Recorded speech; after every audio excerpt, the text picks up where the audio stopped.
The breakup, or how to move into a house that is on fire. As the first billows of smoke start to seep out of the basement's half-buried windows, curling as vines would along the latticework of the back porch and reaching to envelop the roof, you should take some time to appreciate the paint choice the previous owners left you with.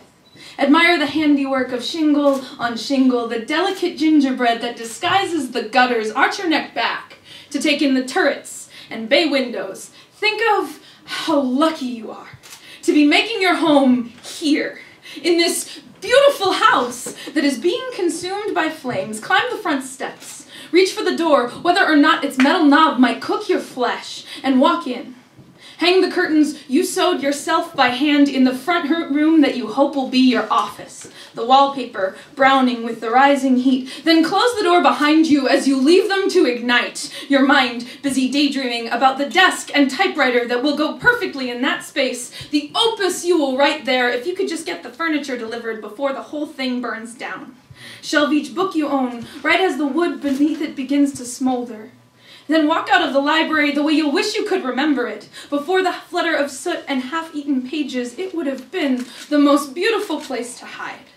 The best-kept secret in this town. Stock your kitchen like you were living with a chef. Listen to the bright shatter of every picture frame you hung in the hallway exploding as the inferno consumes each of them and advances. Hungrier still, treat it like a hit song playing on the radio when the living room mantel splits open, the fireplace transformed into a gaping wound, belching cinders while you're still stacking plates. Stow the perishables in the freezer.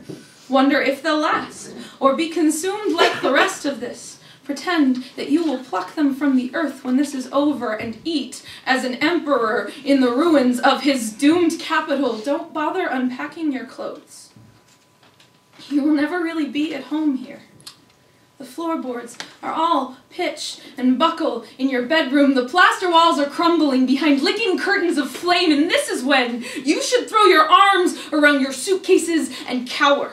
The entire structure you've been relying on collapsing on top of and beneath you. This is when you'll realize you sacrificed the dearest parts of yourself as kindling.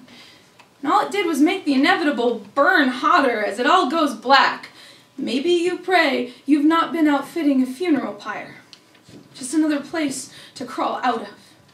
When it is finished, and you've reclaimed yourself from the rubble, and everything you've known and loved is ash, let it be okay to say, I honestly did not see that coming. And no, it is a lie. Let it be okay that you must have known better, but you still need to mourn.